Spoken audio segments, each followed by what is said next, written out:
Thought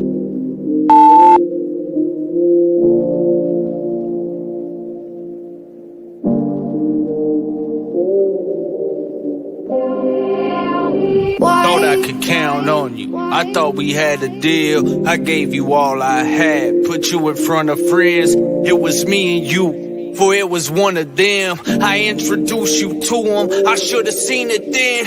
It was never about me. It's what I could do for you.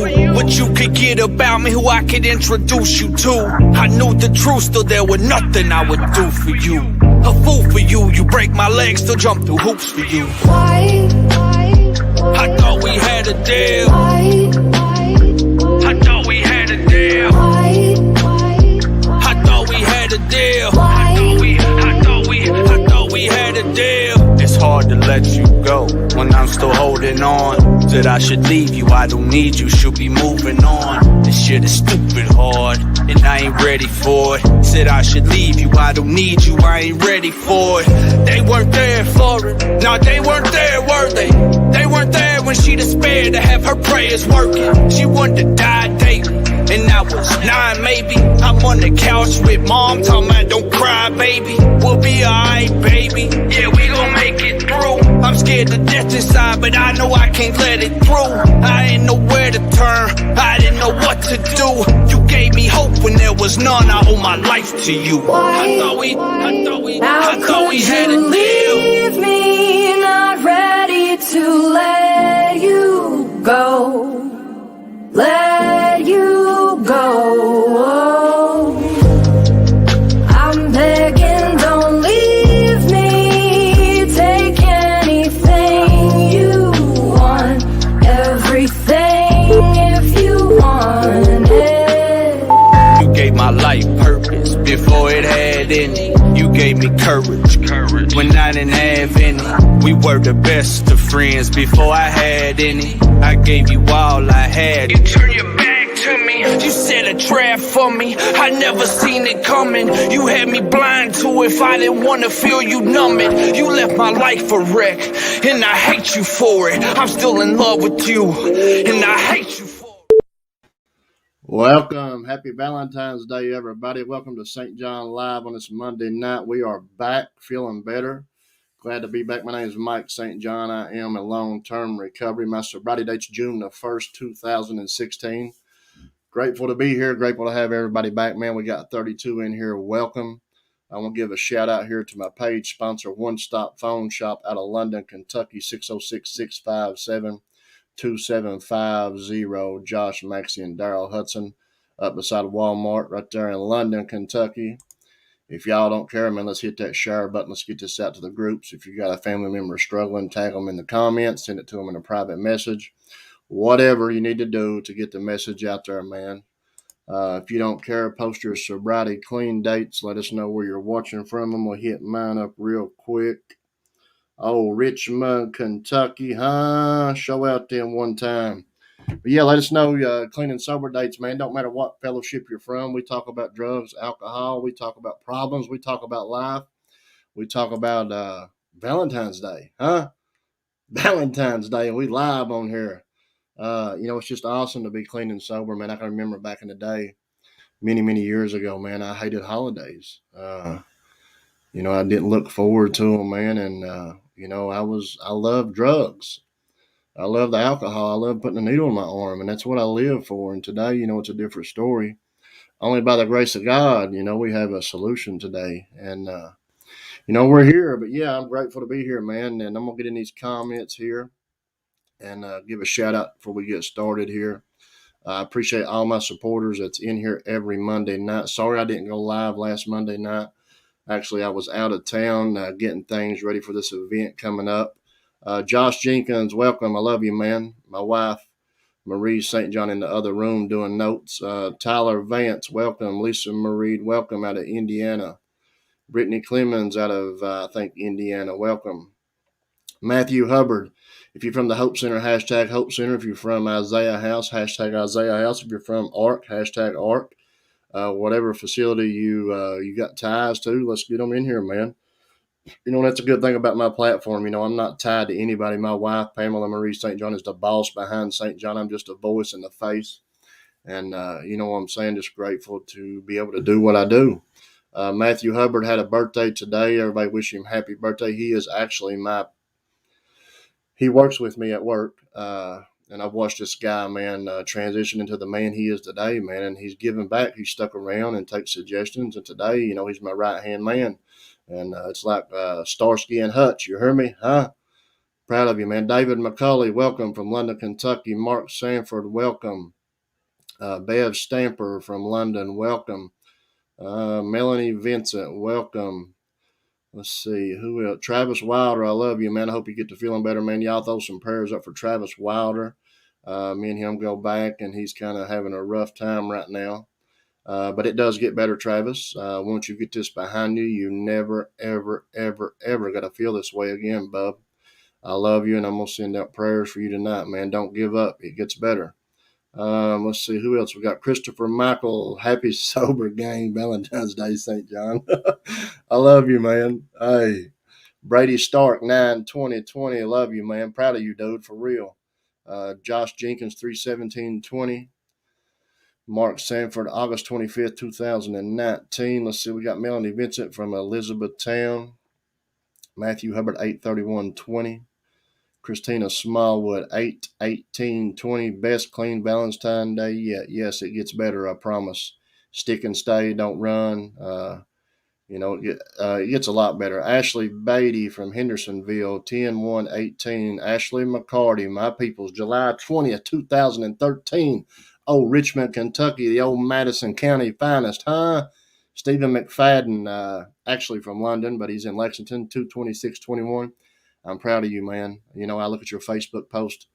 You know, we used to meet face to face back in the madness, man. And, today we look on Facebook, and I'm just proud of you, man, for finally surrendering, man. This life gets better. Don't give up, for the miracle happens. Shanda Dunn, she's in here. Love you. Welcome, Shanda. Let's see.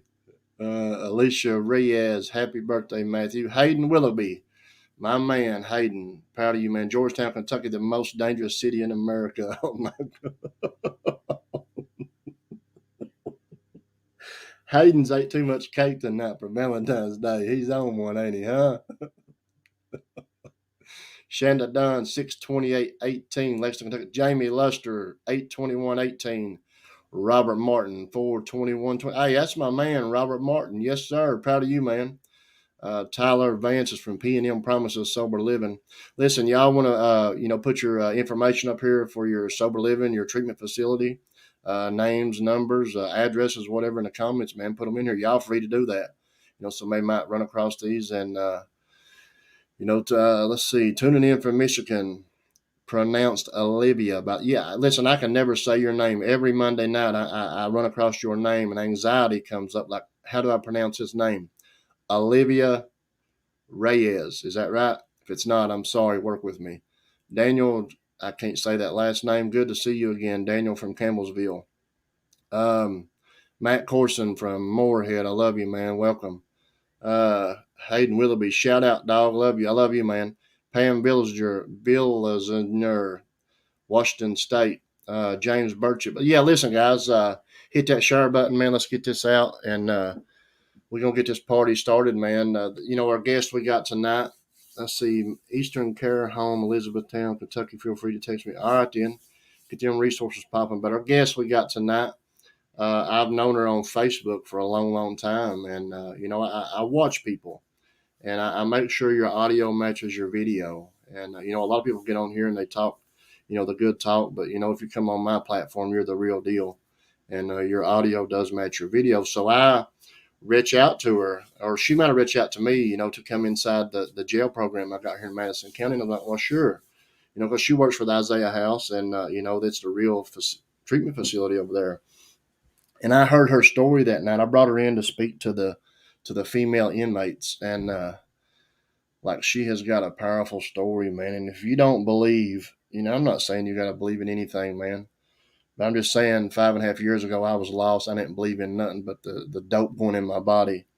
And this girl right here has got a powerful story, man. If you don't believe, listen to this story because it's powerful. You know what I'm saying? And when I heard it, I was like, wow. And don't judge a book, by its cover, because like what she was telling, I was like, no way. You know what I'm saying? Like, wow. I mean, I was stunned because she's a miracle walking. And that's what her purpose is today, man, is to give back what was freely given to her, to share her story. And that's why I preach a lot on everybody. Rodney Holbrook, I see you, bub. Welcome. Love you, man. Keep doing what you're doing. And Annie Louise Branson, welcome. And I always, I tell people, man, and I know anonymity plays a huge part in people's recovery. I get it. I am not anonymous. I will speak and tell, and I will tell the Walmart greeter my story. But I address everybody tell your story, man, because one sentence in your story could change someone's life. Now, we're not God, but I'm just saying, share your story, and it could turn on the light bulb and give them hope, because it's about hope. If you're not selling hope, what are you really doing? If you're not sharing your story either one-on-one or with somebody out there struggling in the trenches, what are you really doing? It was given to me freely, and I made a commitment that I'm going to give it away for free too, and that's what I'm doing. But with that being said, man, I'm going to bring her on here. This is Shanda Dunn. What up, Shanda? Hey, what's up, everybody? Welcome. Glad to have you on here, man. How you doing? I'm blessed, Happy Valentine's Day. Happy Valentine's Day. You got any candy for me? Man, I got my grandson here. He ate all the candy, all of it. I'm sure he did. But yeah, I'm glad to have you on here, man. Glad we can make this happen. Like I was telling him prior to this, you was in the background listening, man. I heard your story for the first time when you came in the jail with me down here, and I was like blown away. And, I've been getting a lot of requests to have female speakers on here because, I'm a guy. We usually run guys on here, and, it's good to have women on here to share their story. And that's what you're here. So, let's get to it. Let's share some hope. It's Valentine's Day, and we're clean and sober, and I'm getting ready to eat some sweets as soon as we get done here, and if my wife lets me. But yeah, let's just share some hope, Shanda. It's yours. All right. Thanks, Mike, for having me on. Hey, everybody. So I'll start by saying my name is Shanda Dunn. I am from Lexington, Kentucky. I've tried geographical cures, so I've got little roots in different parts of the state, but definitely representing Lexington.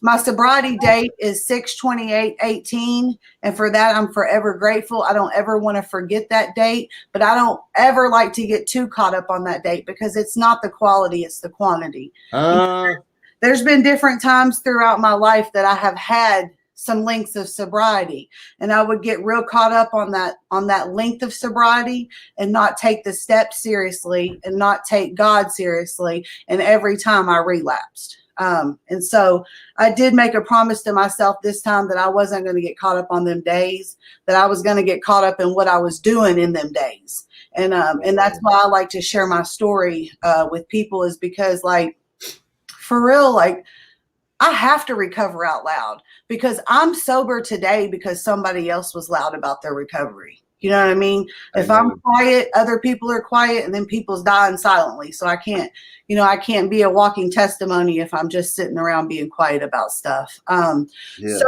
let's see. I have a living problem. I don't just have a drinking or drugging problem. My life was a problem. And I like to say that because drugs and alcohol to me was just a symptom. I took these things to feel different because I was never really secure in my own flesh. And so it started from a young age. I can think back to when I was younger and I had resentments and jealousy and envy and all those isms toward my little sister, toward other family members in my life. And I was able to recognize those later on once I started applying some of these steps to my life. So I'll start with middle school. I went to Morton Middle School, which is a pretty nice middle school in Lexington, Kentucky. And I started smoking pot. First couple of times I did it, I wasn't a huge fan of it, but I am an alcoholic. And so I kept trying it until it gave me that feeling that I was looking for. And I pretty much smoked my way through middle school. Anytime somebody had marijuana, that's where I was at. And I see hindsight, I started using people and manipulating people to get what I wanted, even in those early days, 6th, 7th grade. If you had something that I wanted, I told you what you needed to hear to get it, and I carried that over into my adult life. Into 8th grade, I started drinking pretty heavily. The marijuana stopped producing that effect that I was looking for, stopped getting me to the level of comfort to where I could be the life of the party, you know, make friends, feel like I was somebody. And so I started drinking about 8th grade. And, you know, from then on, it was just every weekend, all I could do was just escape myself in a bottle or a joint. Wasn't very long until I learned that you could mix Xanaxes with alcohol and it'll produce that blackout effect. And I like that. I never, ever can remember calling a friend and saying, hey, let's go have a drink. It was always, hey, let's go get drunk, you know, and that's a problem. Hindsight, that's a problem, you know? And so I just was drinking and drugging to escape reality. I never felt comfortable in my own skin. And, you know, I'm gay. And for a long time, I hid that from society. And I was trying to live a double life. I wanted to live in the public eye, you know, having a boyfriend, having all these things. But deep down inside, that wasn't what made me happy. And so I drank to suppress those things. Wow. I started getting charges, doing some small time for truancy and things like that as early as 8th grade. I remember everybody else getting out for summer break, and I was getting out to go in, doing my little juvie time on Cisco Road. I joke around, but, you know, a lot of those COs on Cisco, they raised me. I mean, I was in jail all the time as a juvenile. And up until when I started getting adult charges, those COs went to the adult jail. And, you know, like, that's all I knew. I didn't spend a lot of time with my family, because if I was on the streets, I was creating chaos with drugs and alcohol that put me back in the jail. And then there I was away from my family. And it just started that vicious cycle into high school. I started hanging with the older crowd that were doing more hardcore drugs. I was introduced to cocaine, and when I first did cocaine in high school, it was recreational at first. You know, at first it's something to do on the weekends, and I never in those times found myself hooked like I was when I found crack cocaine later on. So when I was 17, I was at a friend's house one night, and we were all partying. He was a drug dealer, and he committed suicide in front of me. And so I took that event, Mike, and I took it and I used that event to get high. Like, you know, a normal person takes a traumatic experience like that, surrounded by nothing but dope and alcohol, and they run away from drugs. I ran straight to them. I doctor shopped, you know, poor me. They put me on Xanaxes. And, you know, it took me a long time to get to the point where I could say that I used that man's misfortune to get high, you know? And it's sick. It's sick to think that I did that, but I did. That's who I was. That's the person I was.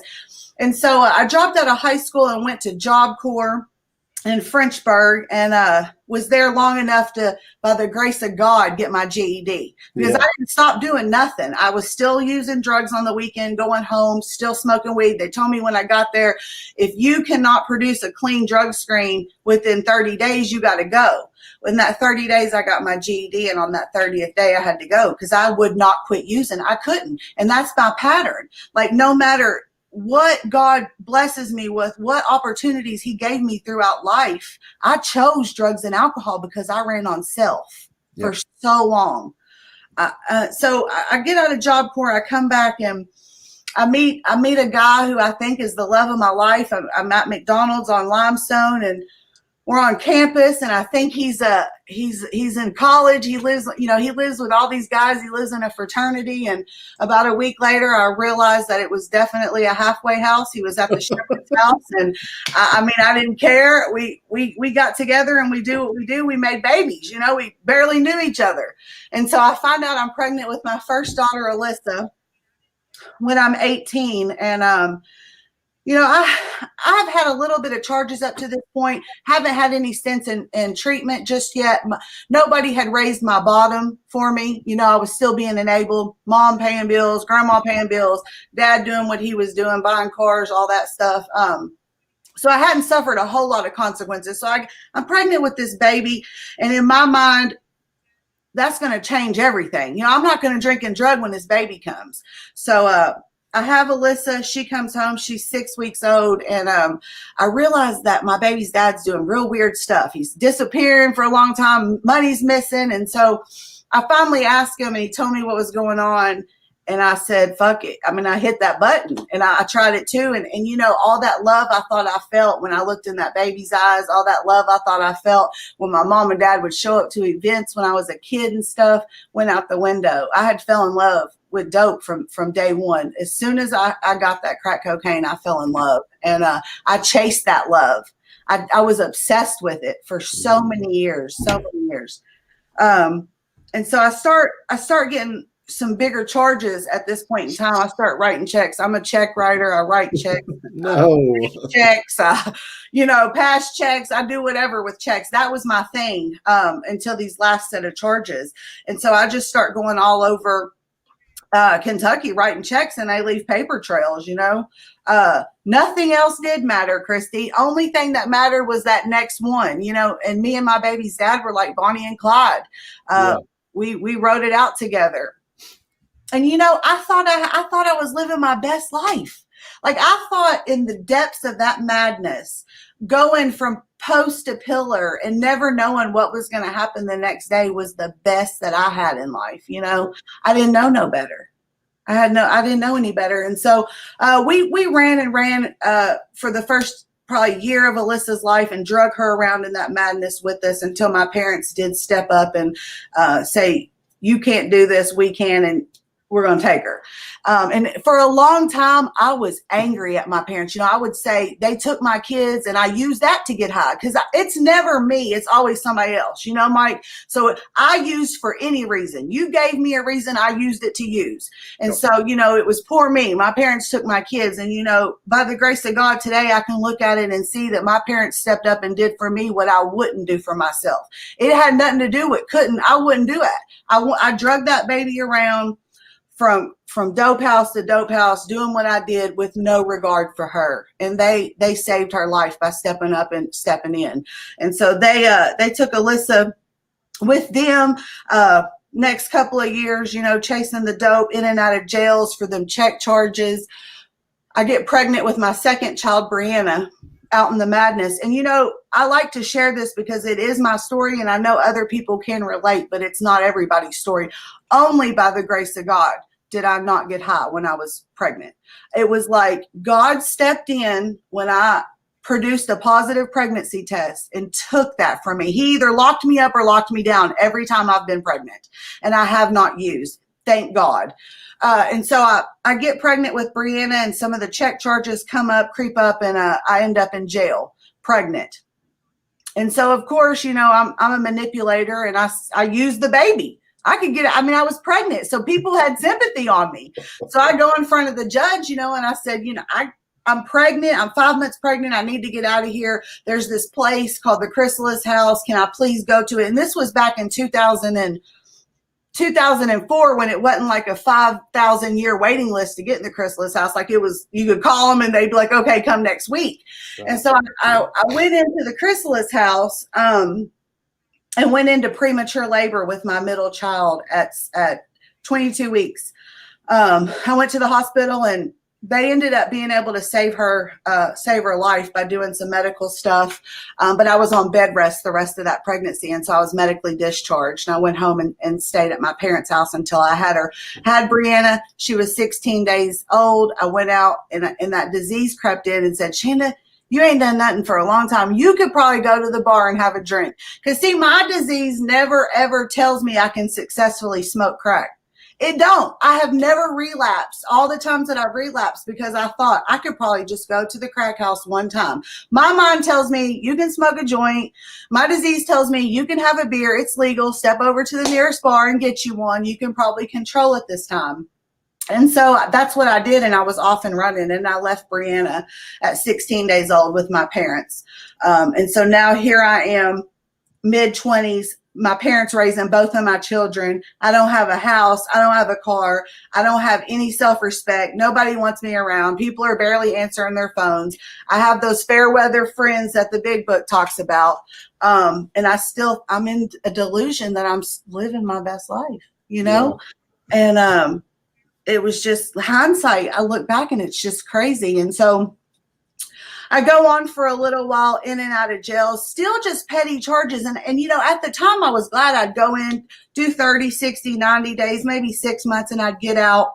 And I was grateful for that. But hindsight, I like really wish I would have had some heavier consequences at an earlier age, but I always had that enabler. My grandma, rest her soul, if I had a bond, she bonded me out. Every time. You know, I was grateful at the time, but like now, if I'd have just sat there for like 11 months, like I did this last time, I might have learned something. And so, in 2004, I have Brianna, and in 2005, I'm locked up. She's with my parents. Alyssa's with my parents, and I'm manipulating the legal system to get out of jail again because that's what I do. And I convinced them to allow me to go to the Hope Center. And there's three things that have saved my life, and that is God, the Hope Center, and drug court. Period. And I know everybody listening that's been to either of those two places are probably like, I hated it there. But let me tell you something. Every time that God has placed me in a situation, he's planted seeds. I may have fought it and left scratch marks in it, but every time he planted seeds when he placed me in facilities that I needed to be in. And so I went into the Hope Center in June of 2005. I was told it was a 6 to 9 month program, and I stretched it out for 27 months. Wow. I don't know. I might still hold the record of the longest person at the Women's Hope Center. I broke every rule. I started to get to the point where I was getting tired of the drugs. I didn't think that it was me. I thought it was the drugs. The drugs were the problem. My parents were the problem. Mike was the problem. My friends were the problem, but I was never the problem. And what the Hope Center did was it made me take a look at the real problem. And I hated that. And I balked at everything. I broke every single rule. I got pregnant on no male contact. I mean, if you can think of it, I did it. Hold up. You got pregnant on no male contact at the Hope Center. Yes. How did that work out for you? Hope Center boy in the Civic Center. So, and I'll tell you all that. There is no shame in my game today. I live a honest program. There was a time when I would have been ashamed to tell that to people that I got pregnant at the Hope Center. I mean, I was in a homeless shelter. He was in a homeless shelter. Where else do you do it? And so that's kind of what happened. And, so I get pregnant with this baby, and I'm at the Hope Center, and I'm beginning to get tired, but not of myself. But I know that there's problems because people keep pointing them out and telling me, I'm a liar, I'm a manipulator, I'm all these things. And those seeds are getting planted. I leave the Hope Center and go get a place with this guy I barely know. All I really know is how to make a baby with him. That's for real. Like, we know nothing about each other. And we go get a place, and needless to say, that didn't work. I had the baby. I did not use while I was pregnant with Shaylin. Once again, that's a God thing, nothing on my behalf. I did have those seeds that were planted at the Hope Center. I kind of carried that into my daily life and used what I wanted to use and discarded the rest type of shit. And so it carried me through that pregnancy. But when she was 2 months old, I started getting high because that's what I wanted to do. I didn't want to be sober. I just didn't. I was tired of the consequences. I wasn't tired of the dope. You know what I mean? And so I have this little 2-month-old baby, and I'm smoking crack again, wide open. And this point in my life is probably one of the best things that my parents ever did for me at that time. And that was, they said, I'm not raising no more kids of yours. You're on your own here. We've got your oldest two. And, at the time I was like, that's messed up. How are you going to take these two? And, but hindsight, they did me a favor. They were trying to force me into some sort of submission. And they didn't say God, but that's what it was. They needed me to reach out to somebody greater than myself for some help. And they knew they couldn't help me. They'd been trying to help me for 28 years and they couldn't do it. Yes. And so they said, I'm not raising your kid. And so my youngest one, Shaylin, she's been drugged through the ringer, and she's heard my story. I don't hide stuff from my kids. I didn't hide them jail stays and them rehab stints from them. So why am I going to hide this recovery from them? They've heard my story. They've been, to recovery rallies with me. They know what it's about. They know what their mom used to be like, and they know what she's like today, and they know I owe that to God and AA. And so I drug Shalyn through the ringer over the next few years. She was in and out of different places. Cousins would take her while I'd go to jail. Family members would put her up. My oldest two had that stability at my parents' house, and she was just kind of drug around. And so in 2009, I went into jail. My cousin had Shalyn, and I had been to the Short Center. I had been to the Hope Center. I had been to Chrysalia's house. So I was starting to burn all these bridges. Like people didn't want me. Even rehabs didn't want me. And so I had to come up with something to get out of jail. And so people were talking about this drug court. And I was like, I'm going to try drug court. And they're like, don't do it. You'll hate it. You're not going to be able to do it. And I'm like, yeah, I'm going to do this. And so they gave me a drug court interview in 2009. And I'd done about 8 months before they finally let me out this time. And so I got out, and I changed some things. I changed what I wanted to change, what I thought needed to be changed. And so I was able to get through drug court that time with not one sanction. I went through the whole program, and I was fake as fuck, and, did the bare minimum of what needed to be done to get them groups. I manipulated a way to have a job where I could have my own schedule so I could make my groups, make my drops. My grandma paid my rent. My dad helped me get a car. I mean, you know the story. But everybody was proud of me because I wasn't putting a crack pipe in my mouth. The behaviors were still there.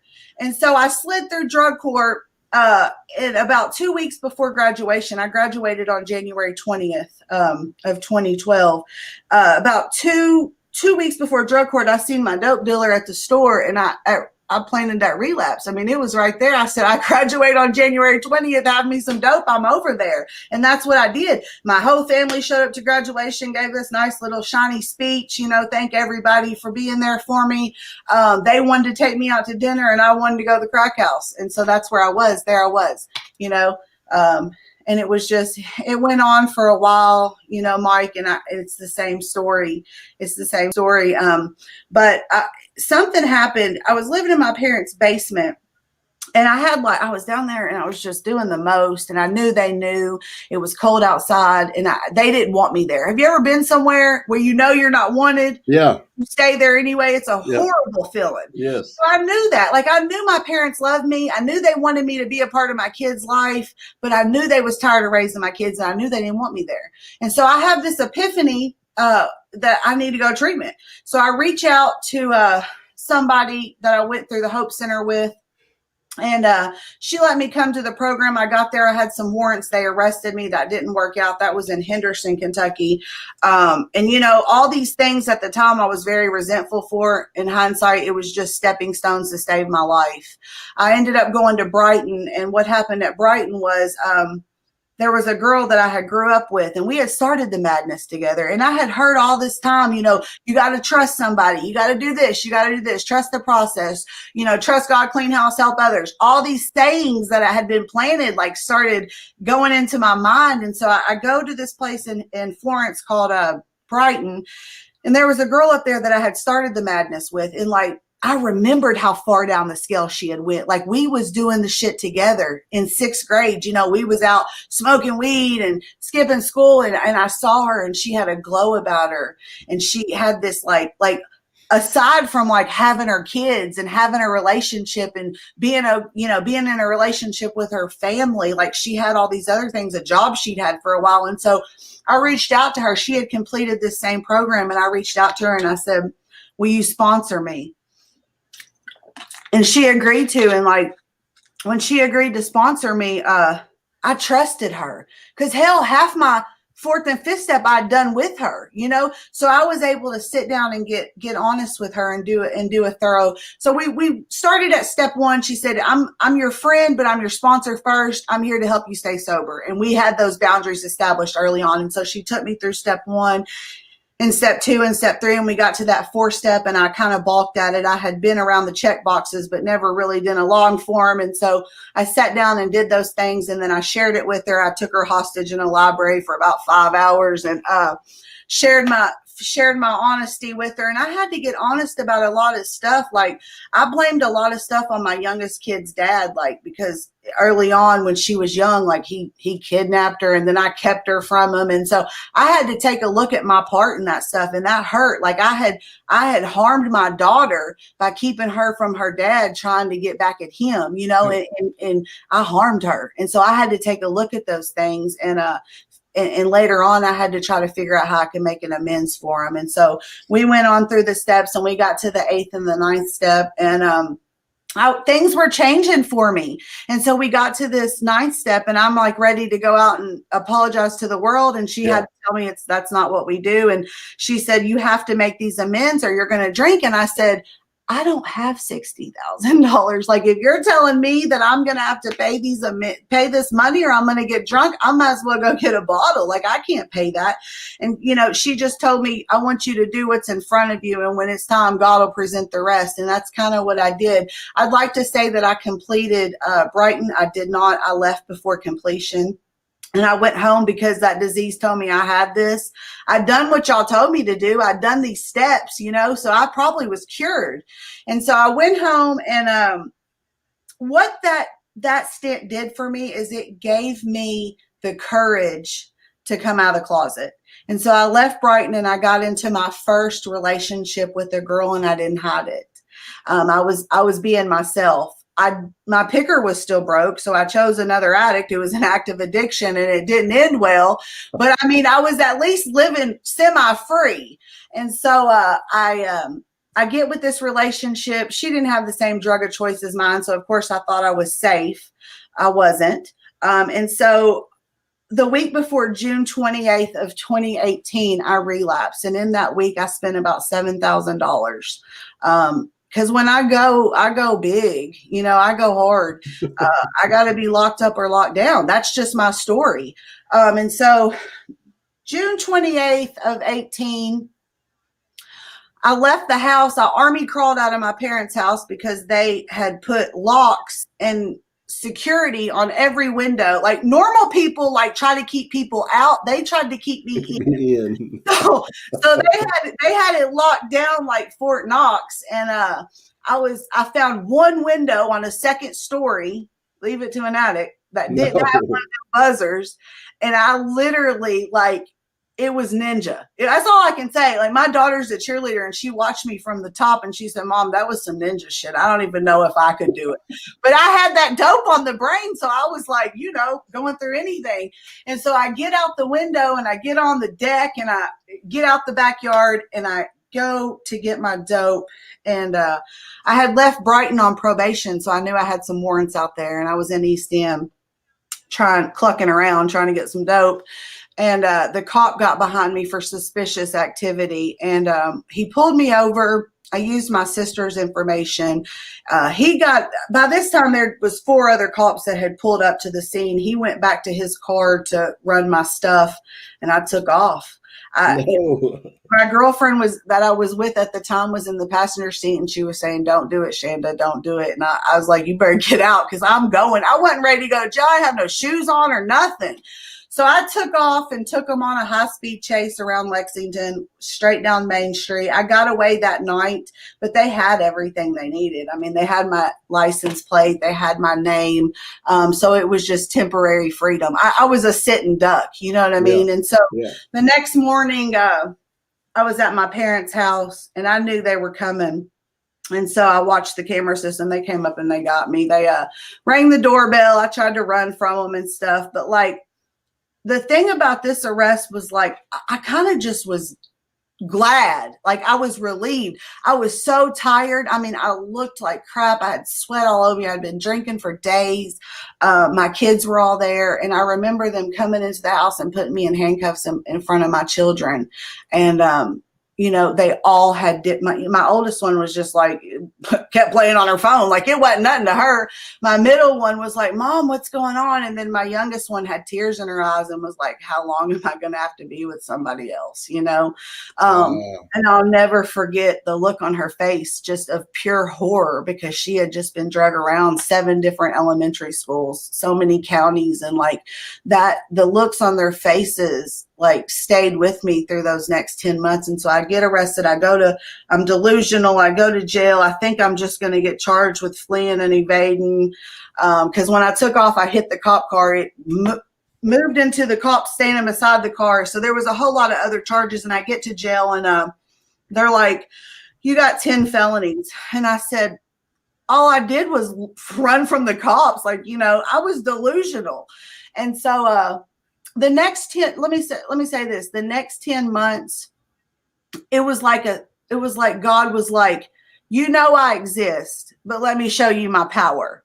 And that's what he did. And because I knew, like, I got to jail that time, and there was no calling nobody for bond. There was no manipulating, trying to get into treatment. It was that feeling of defeat.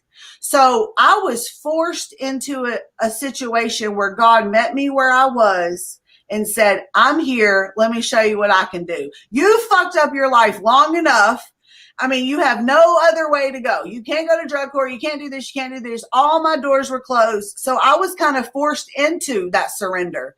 And I'm grateful for it, and I'm honest about it. And so I got in there, in the first couple of weeks, I prayed a lot. I had some whole time from where I got out the time before, 30 days nomad. I'd cheeked my meds or something. I don't know what I'd done. So I was in the hole, and the girl in the cell next to me she had like 10 days. They come in there and they're crying about 10 days. And I'm like, I'm facing 50 years. Can you please just hang up the phone? Well, she was one of them. And she was getting out, and she had a Celebrate Recovery Bible.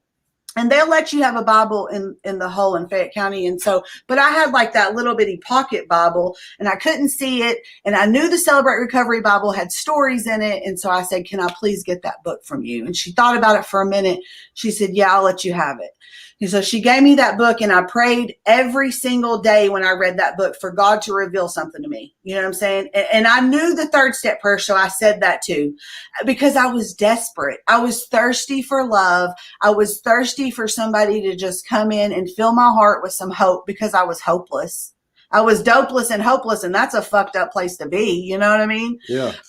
And so I get out of the hole, and it's like, I had this peace about me. And so I go into general population, and Joanne Goods walks in there, and she's a big part of my story, because Joanne and I walked into the Hope Center back in 2005 on the same day.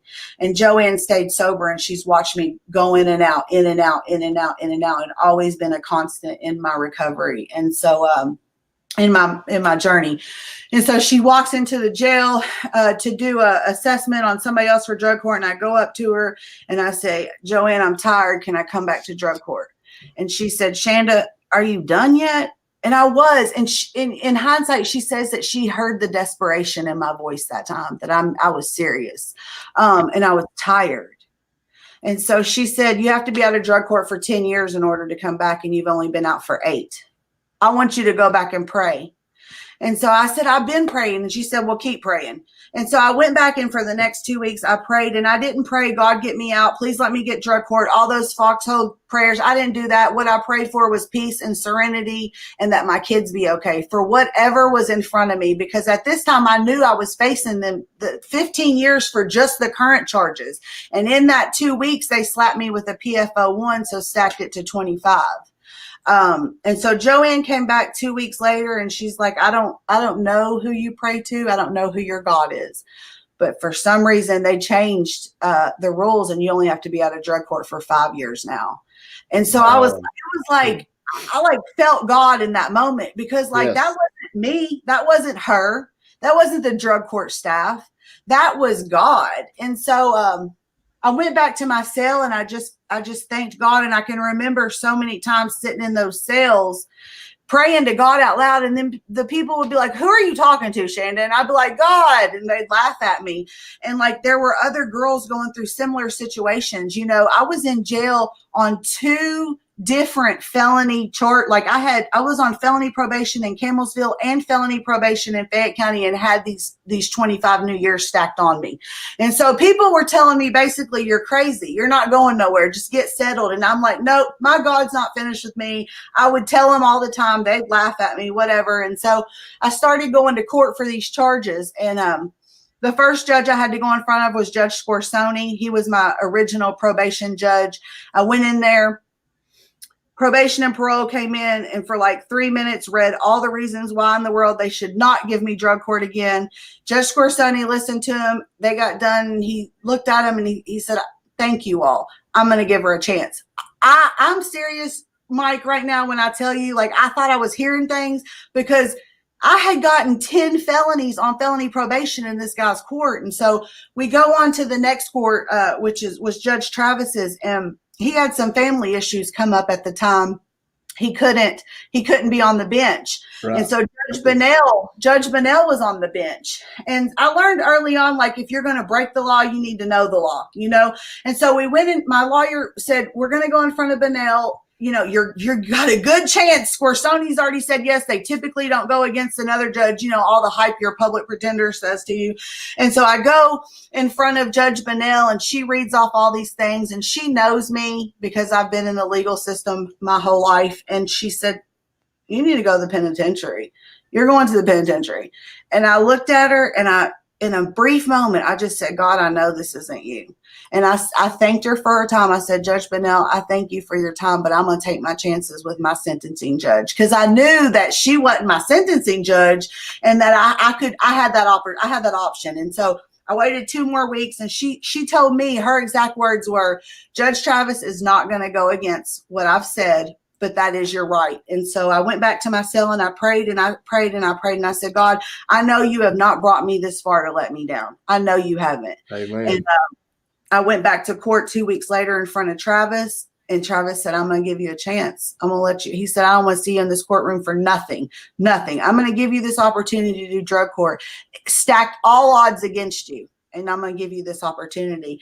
And so I left out of there and I called my dad later. My poor dad, he ain't never missed a court date. I mean, and I've probably been to 1,000 court dates and he goes every single time. And so I called him later and he couldn't believe it. You know, so he knew all this that I had done. And so I prayed and prayed because I had one more court. I had Camelsville to go to, and I ended up going to Camelsville. They agreed to do drug court. I got out. Here's the thing, though, about getting out this time. It was so different than any other time. I'm going to wrap this up. I got out this time with a new driver. Like, I didn't have nothing. Like, I have no shoes. The people that cleaned my mom's house had stole all my shoes and my clothes. I mean, well, I didn't fit my clothes. I was 3 times the size I was when I went in, but I had nothing and I didn't care. Like, I was the happiest person. And so I get out of jail. I had saved like $30 on my books, you know, because I knew I was getting out in 2 weeks. And so I saved $30 on my books. I went and bought me a little outfit from the Goodwill because I knew I needed a job.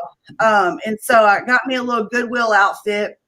And hopped on the city bus, humbled myself, hopped on the city bus, went to a job interview at BHG for a serving position. And, you know, I didn't have no self-esteem. I knew I was filled with God, but I still felt shitty about myself. And so I didn't think I deserved that position, but I was honest with those people.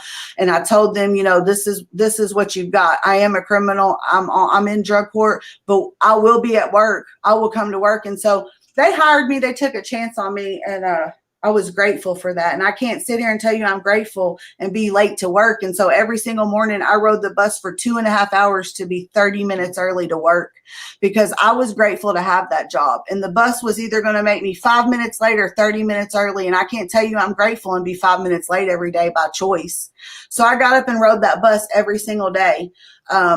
And I went and I made tea and I did things for other people because this program has taught me, like, you do for others, not just in AA. If you see somebody at the store struggling to carry their groceries, you go help them. It don't matter if they're in AA. I've exerted all rights in life to be selfish. If I'm not constantly thinking about the next human, then I'm going to get drunk. And I've convinced myself of that. And so that's why I do what I do today. And so fast forward, the pandemic hits and, I go get my peer support certification. By the grace of God, drug court let me do that. Paid for me to get my certification. It was one of the best decisions I ever made in my life. And I did that. The pandemic hits. The restaurants closed down. I'm stuck in the house with 3 teenagers and a toddler. And I call my sponsor and I'm like, if there was ever a reason to drink, it's right now. And she's like, well, just know that you're living out a prayer that you had about 2 years ago for all your kids to be back. Because now my daughter's had a baby, so I've got my grandson. And so I said, she said, let me ask you something. Are you getting unemployment? And I was like, yeah, they just sent me like $8,000. And she's like, well, go on and start making them financial amends. I was like, what the hell? So I'm sitting there and they're working on their schoolwork and I'm working on debts and calling places trying to iron out some stuff. My score, when I started trying to clean up those financial amends, was 505, and today it's 675. So, I mean, it works. God works. I did that. I put my resume out. I got hired at Voices of Hope. I was there for about 6 months, and then the opportunity presented itself to open up the Versailles location for Isaiah House, and I was all over it because I needed to work with women just like me. Like, I knew God was like, your purpose is to work with these women. Your purpose is to show them that there's a God. Don't tell them, like, you're living proof that I exist and that I'm more powerful than you. And so I went there. I opened it up. We opened up the women's facility in October of 2020, and I loved every minute of it. I mean, Mike, those women come in and they just, some need to be rehabilitated. Some need to be habilitated. Some of those ladies come in there and they don't know how to wash a load of clothes. They don't, because they've never been taught, you know. And I took those opportunities as teaching moments, and I was able to help people.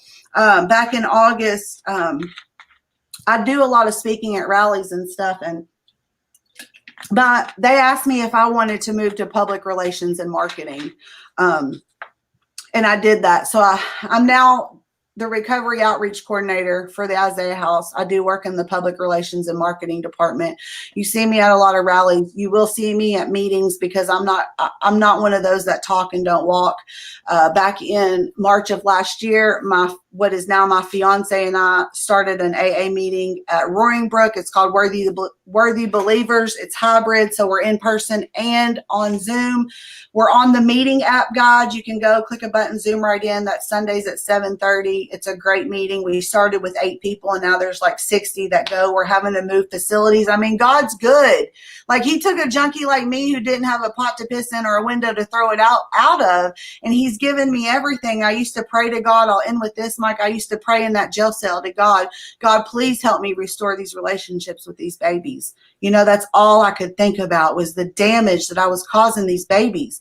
And I got out of jail, and God said, I'm going to one up you. Here's you a grandbaby that never has to see you take a drink or a drug. He never has to see you behind glass. He never has to visit you in those rehabs as long as you just keep doing my will. So that's my story.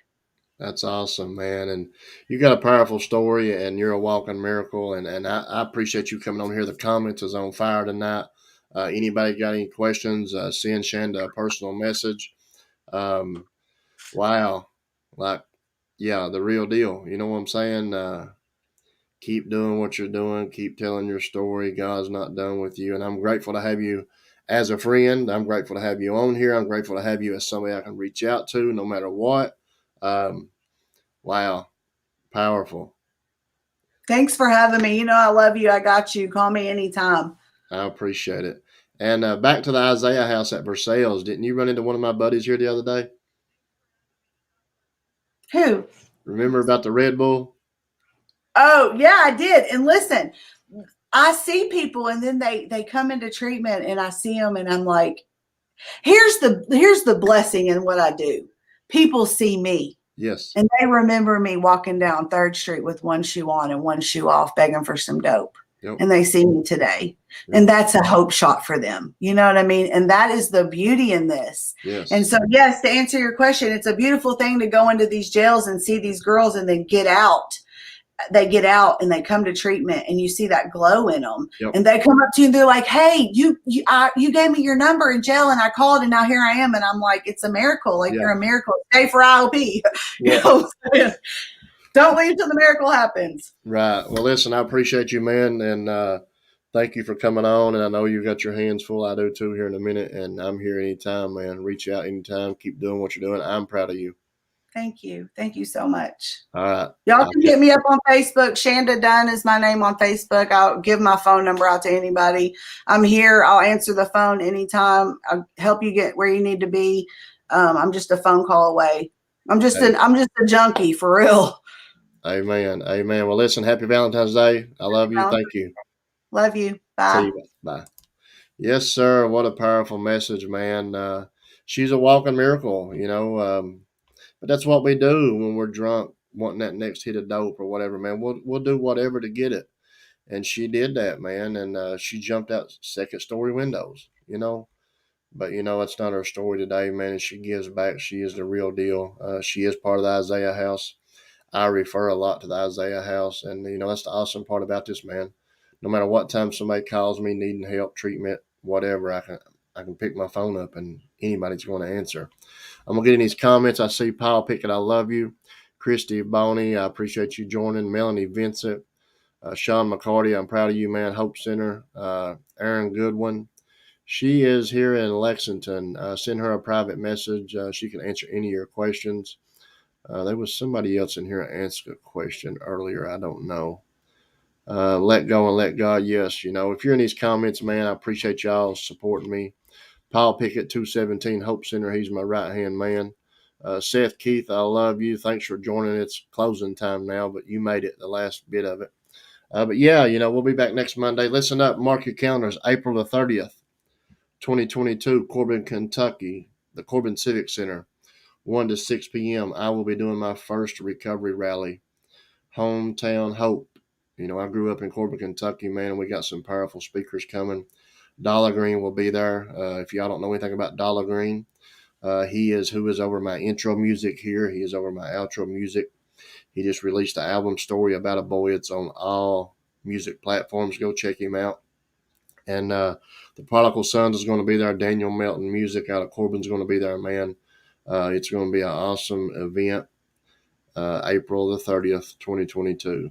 Listen, we're going to bounce off here, man. And if you want to know about Dollar Green, this outro I'm getting ready to play, this is him. And, you know, he's the real deal. And I just want to shout out, I love y'all, man. Happy Valentine's Day. If you're alone, I'm sorry. But, you know, keep working. Don't give up. And God will put somebody in your life on his time, not yours. I love y'all. I'll see you next Monday. Here's Dollar Green. You ain't got COVID chill, something's wrong with you. Gotta know it. You in the wrong building. Know where to turn. I could really use a friend right now. Yeah, I just need a friend. I'm staring at my window pane. I'm staring at my window pane. I could use a friend. I could use a friend. I just need a friend right now. Right now. I'm staring at my window pane. I'm counting raindrops, like where's God at? When will the pain stop? Like when will this be over? How come I can't stop? I swear to God, I can't stop. I ain't believing God, still I would pray to him. When no one else around, when they brought them trays to him. Like where my ride or dies, it's like I was dead.